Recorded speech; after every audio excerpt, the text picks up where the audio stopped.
Saben ustedes que el sistema nervioso central se encuentra protegido en cajas óseas, ¿no? El encéfalo, que corresponde al cerebro, cerebelo y tallo cerebral, se encuentra dentro de la cavidad craneal. Y la médula espinal, con su cola de caballo, sus prolongaciones más inferiores, se encuentra dentro de la columna vertebral. Entonces la columna vertebral, ¿no?, es un largo tallo óseo que, ¿no?, atraviesa varias regiones del cuerpo, ¿no? El cuello, ¿no?, con su columna cervical, el tórax con su columna torácica, ¿no?, la zona de los lomos o zona lumbar con su columna lumbar y la pelvis con su sacro. ¿Okay? La columna vertebral está formada por piezas óseas individuales conocidas con nombre de vértebras y todas tienen en común, ¿no?, que presentan estos agujeros, conocidos con nombre de agujeros raquídeos. Si ustedes superponen todos esos agujeros, van a formar un conducto que se conoce con el nombre de conducto raquídeo. De hecho, todo el interior de la columna vertebral es hueca, presenta el conducto raquídeo, ¿no?, que está ocupado, ¿no?, que está ocupado en sus 2/3 superiores por la médula espinal. La médula llega más o menos entre la primera y la segunda vértebra lumbar. Y el tercio inferior, que ya no lo ocupa la médula, por sus prolongaciones más inferiores que constituyen la cola de caballo. ¿Okay? Cuando nosotros nacemos con la columna completamente rectilínea. Nosotros la vemos por delante, la vemos de lado, la vemos por atrás, ¿no? La columna en un recién nacido es completamente rectilínea. Pero con el paso del tiempo, ¿no?, esta columna adquiere ciertas curvaturas, llamadas curvaturas de compensación. ¿Qué cosa es lo que compensan? El peso de las diferentes partes del cuerpo. Cuando el niño, por ejemplo, ya levanta la cabeza, está agregando, ¿no?, peso extra a esta zona de su cuello, que es la columna cervical. Entonces, para compensar ese peso, la columna cervical se curva, ¿no?, y aparece una curvatura anterior que se conoce con el nombre de lordosis cervical. La lordosis cervical. Cuando, ¿no?, ya se logra sentar, ¿no?, ese peso extra es absorbido por esta columna, que es la columna torácica, que se va a curvar al lado contrario, es decir, se curva hacia atrás. Aparece lo que se llama la cifosis torácica. Finalmente, cuando se pone de pie, aparece otra curvatura, ¿no?, que mira al lado contrario, conocida con el nombre de lordosis lumbar. Y sus 5 vértebras inferiores sacras se sueldan formando un solo hueso, que es el sacro, ¿okay?, que ya presenta una curvatura conocida con el nombre de cifosis, ¿no?, sacra. Entonces, vamos a ver que a lo largo la columna vertebral presenta, ¿no?, 2 tipos de curvaturas. Unas miran hacia adelante, así, aquí se nota mucho mejor esta, las lordosis, y otras que miran hacia atrás, ¿no?, que son las cifosis. No es normal que aparezcan curvaturas, por ejemplo, así, en este tipo, ¿no?, así de curvaturas laterales conocidas como escoliosis, o que estas curvaturas desaparezcan o se exacerben. Por ejemplo, los jorobados se exacerban por la cifosis torácica, hecho conocido como hipercifosis torácica, que produce esa deformación de la columna. ¿Y eso por qué? Porque a veces, estas curvaturas, por lo tanto, disipan, ¿no?, las fuerzas que sobre ellas se ejercen. Si la columna fuera completamente recta, entonces estas vértebras así se aplastarían unas sobre otras, destruyendo los discos intervertebrales, ¿no?, y haciendo que las vértebras, los huesos, se encuentren entre sí y se suelde todo, comienza a soldarse todo y comienza a limitar, ¿no?, bastante los movimientos de la columna, a medio de las deformidades que aparecen por esas soldaduras. La columna cervical consta de 7 piezas, que son las vértebras cervicales. La columna torácica, por 12 piezas, que son las vértebras torácicas. La columna lumbar, por 5 piezas óseas, que son las vértebras, ¿no?, lumbares, ¿no? Y el sacro, que está conformado por 5 piezas, pero que están soldadas entre sí, que se encuentran soldadas entre sí, de tal manera que, ¿no?, forman un solo, ¿no?, una sola pieza, que es el sacro. Más hacia abajo encontramos también de 2 a 4 piezas soldadas también entre sí, articuladas con el sacro, lo que viene a ser el coxis, o hueso coxis. ¿Sí?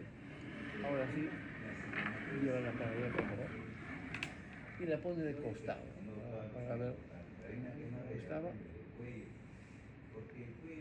Sin miedo, sin miedo. Ahí está. Ahí déjala. Perfecto. Ahora, entonces, cabe decir que todas las vértebras, ya sean cervicales, ya sean torácicas o sean lumbares, presentan 5 elementos, o 7 elementos. Un cuerpo, mírenme, un cuerpo, un agujero raquídeo y una apófisis espinosa como elementos impares. Y presenta 2 apófisis transversas, 2 apófisis articulares, 2 láminas y 2 pedículos que se encuentran acá. Las vértebras cervicales tienen también, ¿no?, esos elementos, ¿no?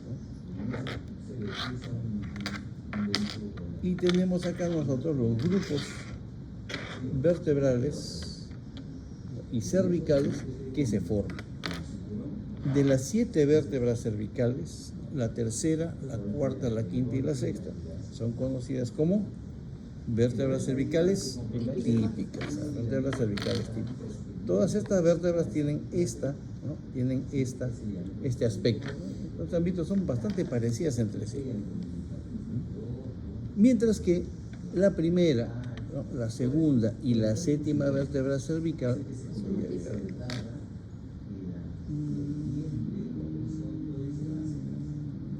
se me escapa una, ya, ahí está.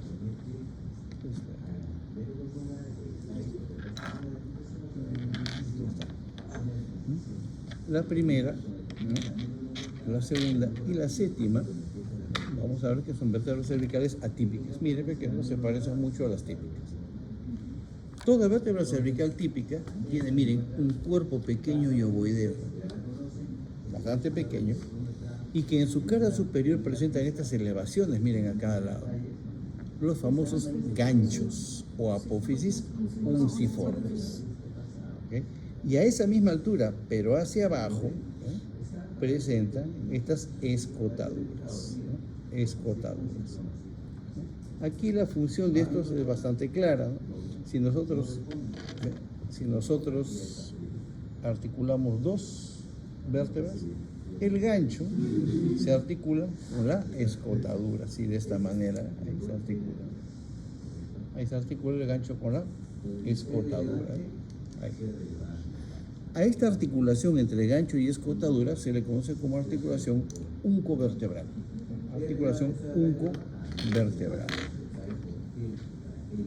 ¿Cómo es su agujero raquídeo? ¿Qué forma tiene? Triangular. Su agujero raquídeo es triangular.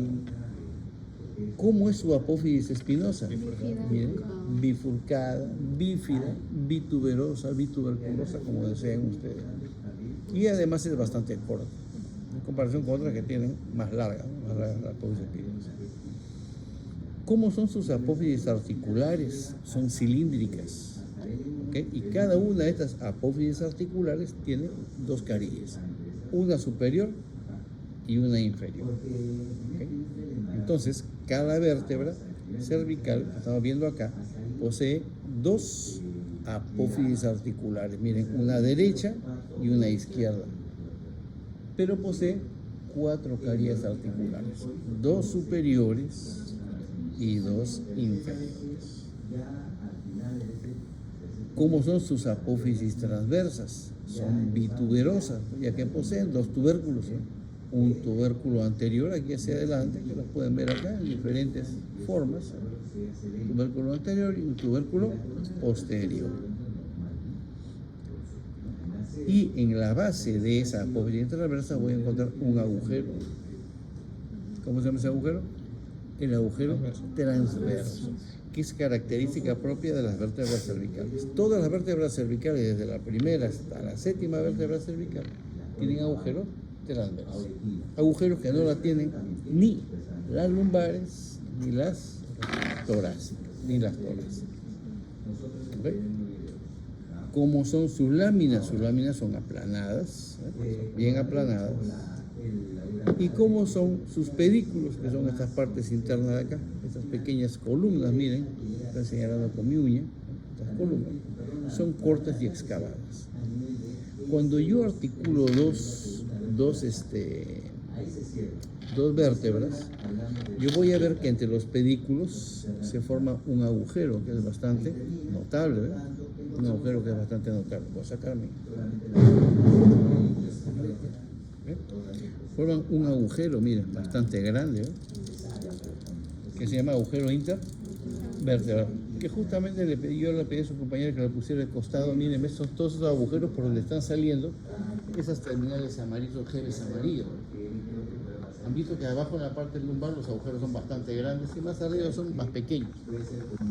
Estos agujeros se llaman agujeros intervertebrales y por ahí salen los nervios raquídeos. Los nervios raquídeos.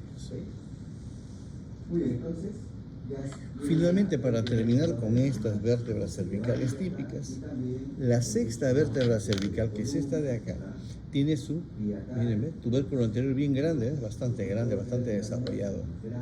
Y si nosotros pasamos el dedo por su parte anterior, encontramos un surquito, un surco acá y otro surco acá, que aquí se puede ver inclusive con bastante claridad, este surquito de acá.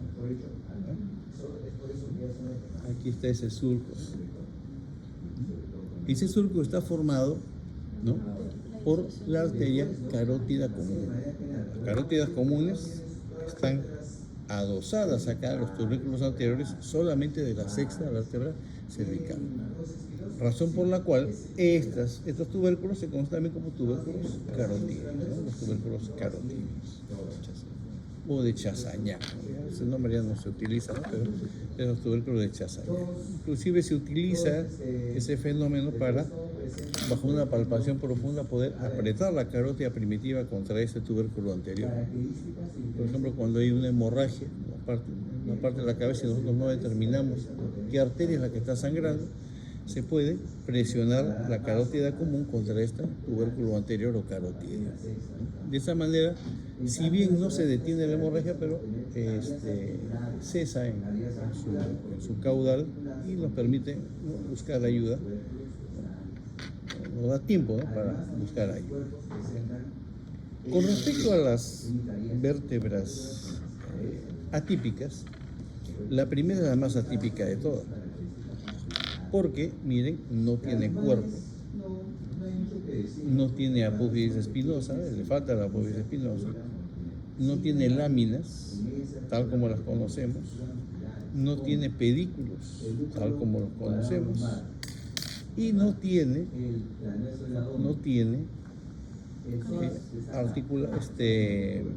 procesos articulares o apófisis articulares.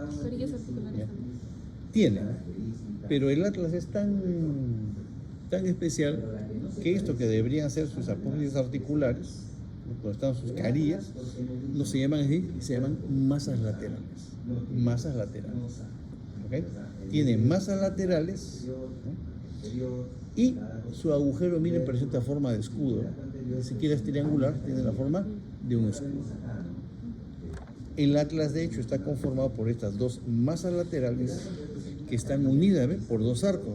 Uno bastante corto, que es el arco anterior, y otro mucho más largo, que es el arco posterior. Entonces, ¿cómo está conformado el atlas? Por dos masas laterales, un arco anterior y un arco posterior. ¿Okay? Si vemos el atlas desde su cara superior, como lo están viendo ustedes acá, lo primero que vamos a reconocer son estas carillas. ¿Okay? Como el atlas, como les digo, como es bien especial, no son carillas articulares superiores, son cavidades glenoideas. ¿Okay? ¿No? Inclusive difieren de una carilla articular superior porque estas son redondeadas, miren, todas son redondeadas acá, ¿ven? Todas son redondeadas. En cambio, esta, miren, tiene la forma de una huella de zapato, son alargadas. ¿Okay? Estas masas laterales son perdón, estas cavidades glenoideas son alargadas y se articulan ya no con otra vértebra, sino con el hueso occipital, específicamente con los cóndilos del occipital. De esta manera. Esta articulación permite estos movimientos, miren, ¿no? Movimientos de flexión y extensión de la cabeza, ¿no? ¿Y cómo se llama finalmente esta articulación? Occipito-atloidea o atlo-occipital o atlanto-occipital. ¿Vale? No, pues, tiene varios nombres. ¿Okay? Esta es la que nos permite los movimientos de afirmación de la cabeza, es decir, flexión y extensión. ¿Qué más vemos por su cara superior? Vemos que los arcos posteriores, miren, o el arco posterior, perdón, a su lado está bien adelgazado, bien delgadito, por la presencia de un canal, el canal del arco posterior, por donde pasa la arteria vertebral y el primer nervio cervical. Arteria vertebral y primer nervio cervical. Y desde una vista superior puedo ver también sus agujeros transversos, ¿no? Por donde pasa la arteria y la vena vertebral. ¿Okay? Esta arteria y vena vertebral pasa por todos los agujeros transversos, menos por los agujeros transversos de la séptima vértebra, que vamos a ver más adelante, ya que estos son agujeros más pequeños. Entonces acá tenemos los agujeros transversos. Como repito, todas las vértebras cervicales, sin importar si son típicas o atípicas, tienen agujeros transversos. Si yo veo una vértebra y no tiene agujeros transversos, entonces no es cervical, así de simple. Acá veo esta, no tiene agujeros transversos, no es cervical. Veo esta de acá, ¿ves? Y veo que sí tiene agujeros transversos, es una vértebra cervical. Por su cara inferior veo las caries articulares inferiores del atlas. Caries articulares inferiores. ¿Y aquí qué cosas serán estas? Ya fuiste ya. Cavidades glenoideas. No son caries articulares superiores, son cavidades glenoideas. ¿Qué más observo? Observo en los límites, ¿no? En los bordes de su agujero raquídeo. Primero para ustedes acá, miren, ¿ve? Estos dos tubérculos que he pintado de rojo son bien notorios. Estos son los tubérculos del ligamento transverso. Estos tubérculos están pintados de rojo, ¿no? Que prestan inserción a un ligamento que va de acá a acá, que se llama el ligamento transverso, ¿no? Y que se ve así, miren, el ligamento transverso se ve así. Este sería el ligamento transverso. ¿Ya? Este sería el ligamento transverso.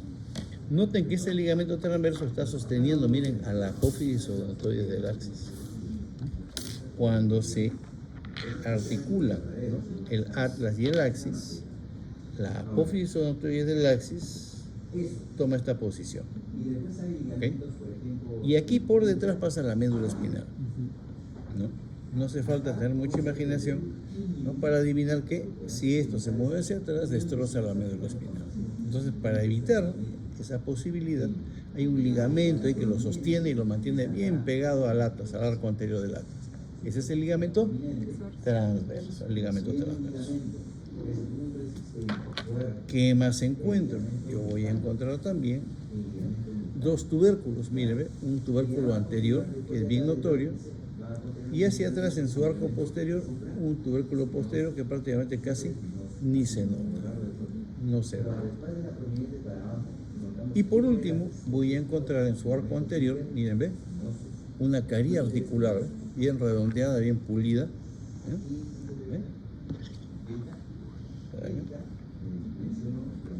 esta carie, que sirve para que se articule ¿con quién?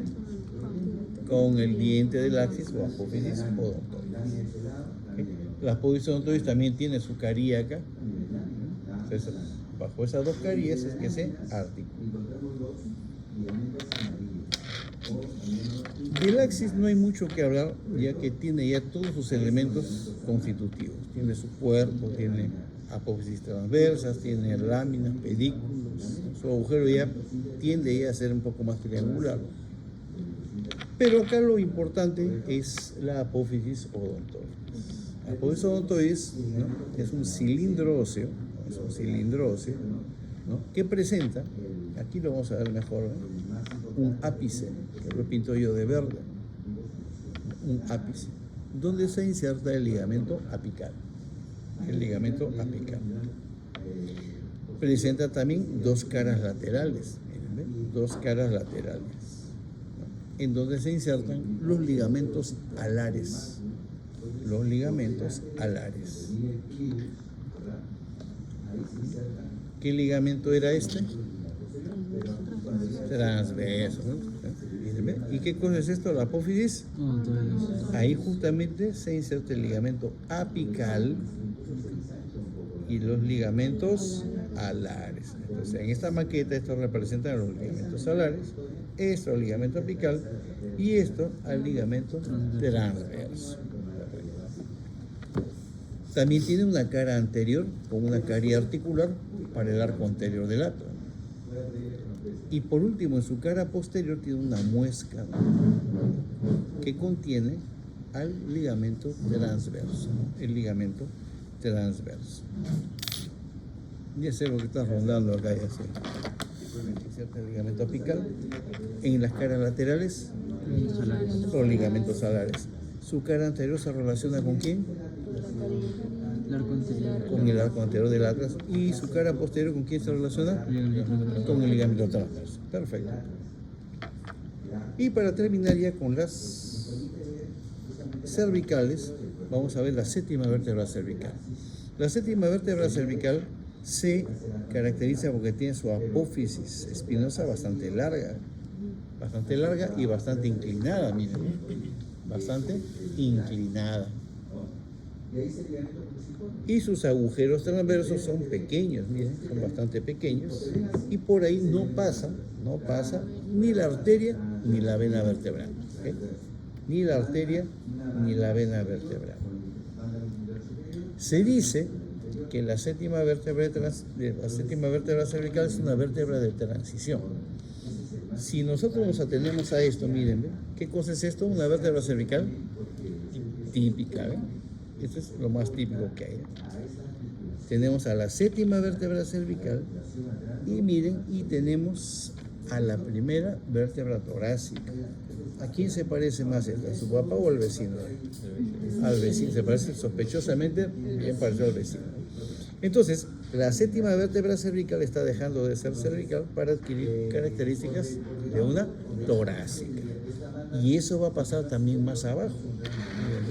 ¿Qué vértebra es esta? Una lumbar.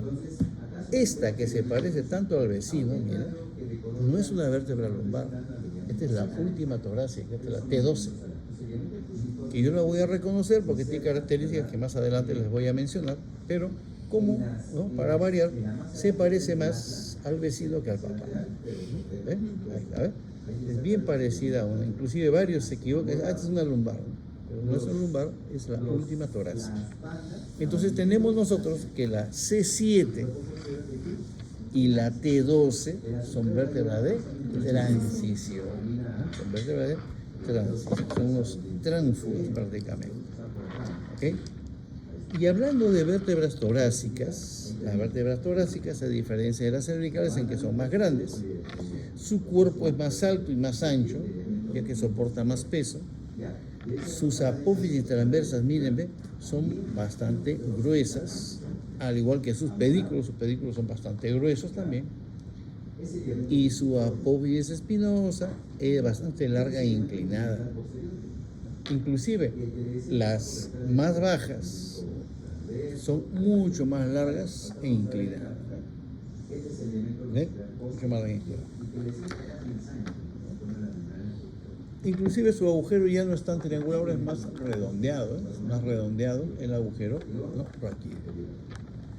¿Cómo distingo estas, ¿no?, a estas vértebras torácicas? ¿Cuántas vértebras torácicas son? 12. ¿Y cuántos pares de costillas tenemos? 12. Entonces, no es una casualidad que los 12 pares de costillas se articulen con las 12 vértebras torácicas, ¿no? y algo deben dejar en ella, alguna huella para distinguirla. Precisamente, la cabeza de las costillas dejan en el cuerpo estas semicarillas, miren, estas semicarillas costales. Y el tubérculo costal deja acá, en la apófisis transversa, estas carillas costales, ¿no? Las carillas costales que las pueden ver ahí con bastante claridad. Entonces, solamente las torácicas tienen esas carillas y hemicarillas costales. No lo poseen ni las cervicales, porque no se articulan con ninguna costilla, ni las lumbares. Ahora, acá, ¿dónde encuentro? Acá, miren, ¿ven? Aquí también está pintado de rojo, ¿ven? Una carilla costal. Y aquí tenemos, mírenme, dos hemicarillas costales. Entonces yo con esto confirmo de que esta es una torácica. No sé qué número será, pero es una torácica. Acá, esta es la última torácica y sí tiene su impresión, mírenme. Ahí tiene su impresión. Entonces, esta es una vértebra torácica y no es una lumbar. ¿Okay? Y hablando de las lumbares, todas, ¿no? Bastante grueso. Sus pedículos son más gruesos todavía inclusive que las torácicas. Su apófisis, miren, espinosa, es bien aplanada y cuadrilateral. Y sus apófisis transversas son aplanadas. Miren cómo son. Miren. Sus apófisis transversas son bien aplanadas, ¿no? Y se denominan apófisis costiformes, ¿no? Las apófisis costiformes. ¿Por qué? ¿No? Son como el remedio de una costilla. Como si las costillas continuaran más abajo, pero ya como apófisis costiformes, ¿no? Que tienen forma de costilla. Entonces, ¿qué es lo que tienen las cervicales que no tienen ni las torácicas ni las lumbares? Agujeros transversos. ¿Qué es lo que tienen las torácicas que no tienen ni las cervicales ni las lumbares? Carillas y hemicarillas costales. ¿Y qué tienen las lumbares que no tienen ni las cervicales ni las torácicas? ¿No? Apófisis costiforme. Se llama la apófisis costiforme, que es su apófisis transversa, pero bien aplanada. Finalmente, ya a ir más hacia abajo, el saco, el bisóseo. Ya lo han visto, creo, en Morfo 2. ¿No? Tiene la forma de una pirámide, miren, y presenta una base, presenta un vértice, dos caras laterales, una cara anterior que es bastante lisa y una cara posterior que es bastante rugosa y accidentada. ¿Qué cosa encuentro en la cara anterior? En la cara anterior yo voy a encontrar que los cuerpos de estas vértebras se han soldado entre sí. Están soldados entre sí, ¿no? Y dejan estas huellas, miren, estas huellas, conocidas con el nombre de crestas transversas. Entonces habrán 4 crestas transversas. ¿Ve? 1, 2, 3 y 4. A cada extremo de estas crestas transversas hay un agujero, uno a cada lado. Un total de 8 agujeros, que son los agujeros sacros anteriores. Estos agujeros poseen un canal hacia afuera, ¿ves? Son acanalados hacia afuera, ¿no?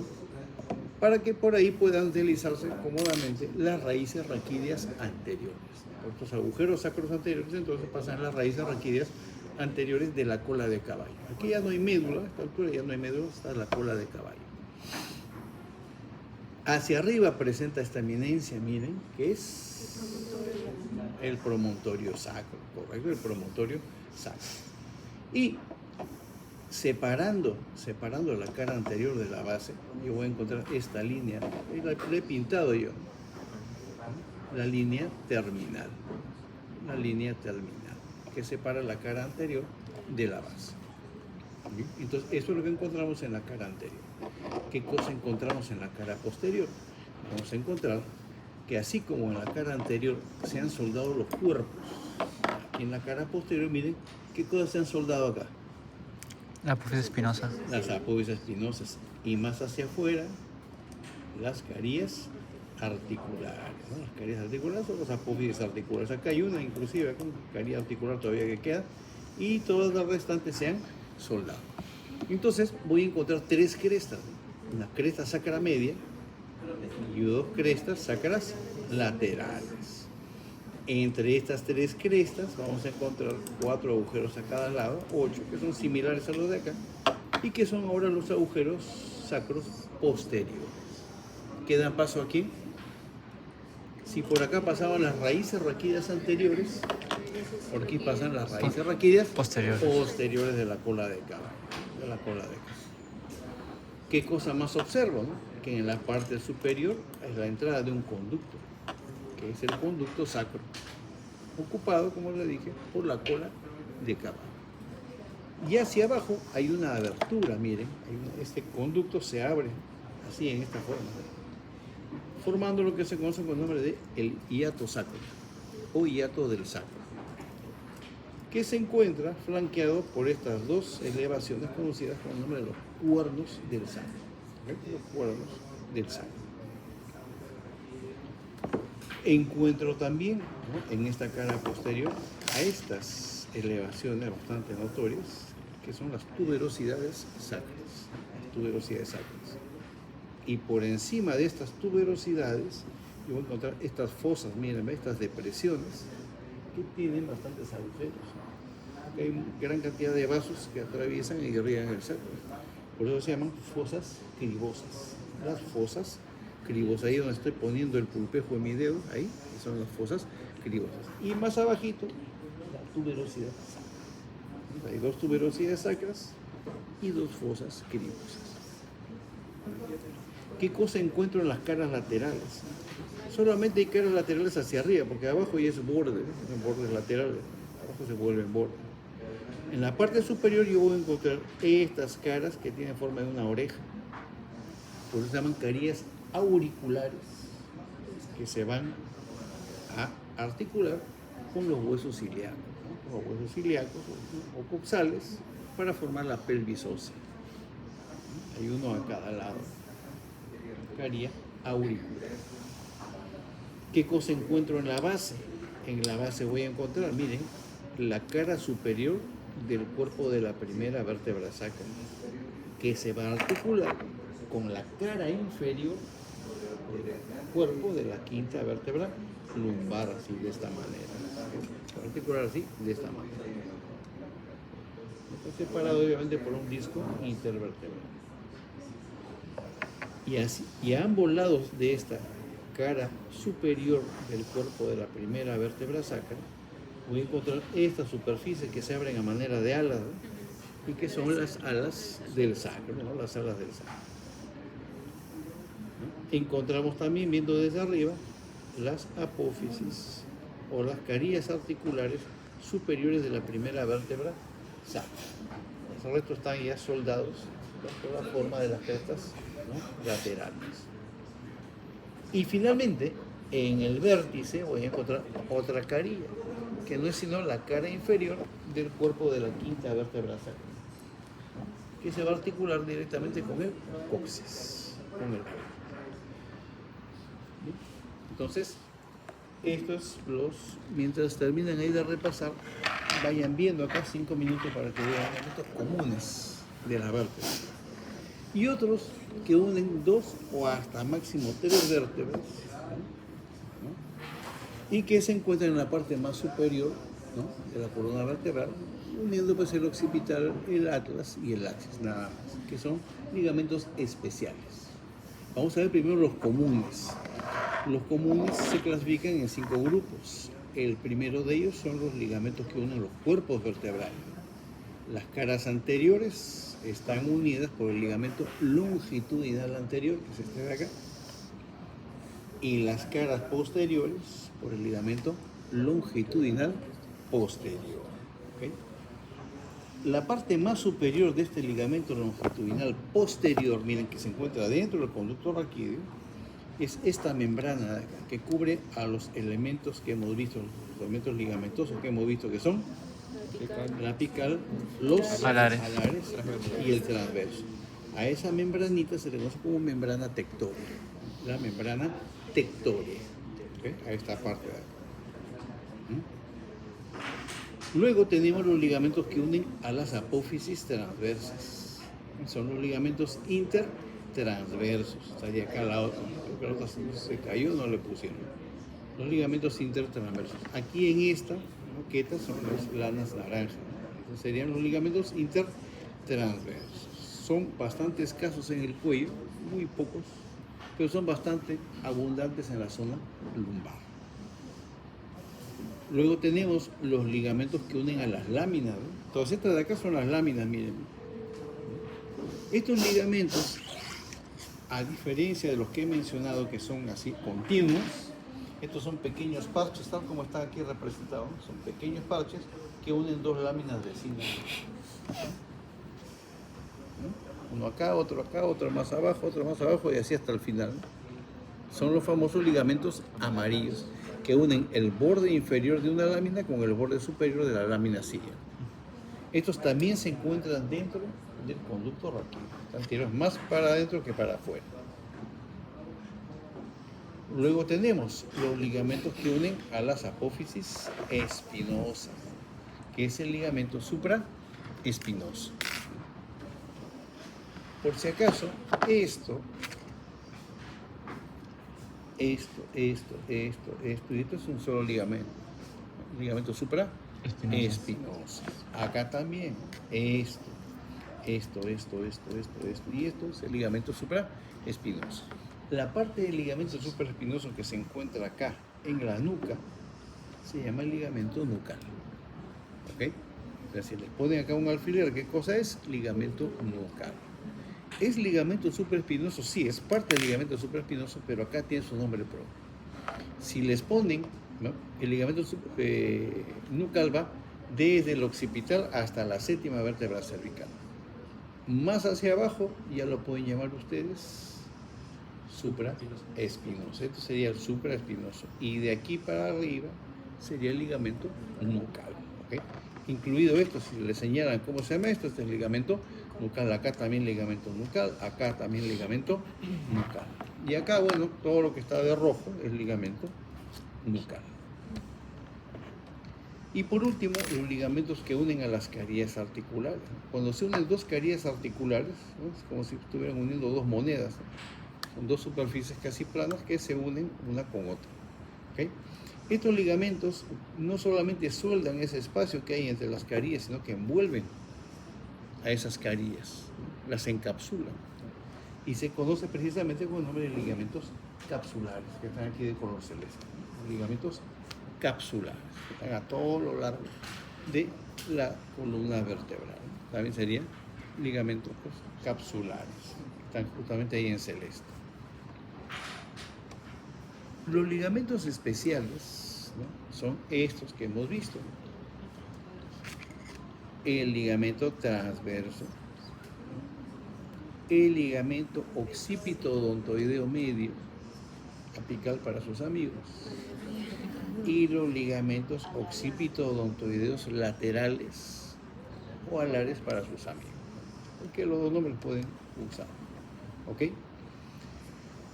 Con respecto al ligamento transverso, ¿qué misión tiene? ¿Sostener a quién?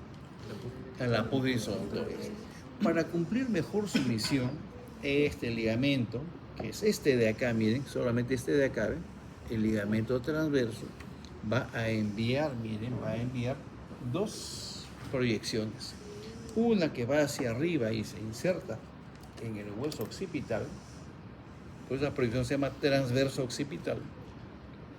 Y una que va hacia abajo, que es esta de acá, ¿ven?, esta de acá, que se inserta aquí en el axis, por eso se llama proyección transverso axoidea.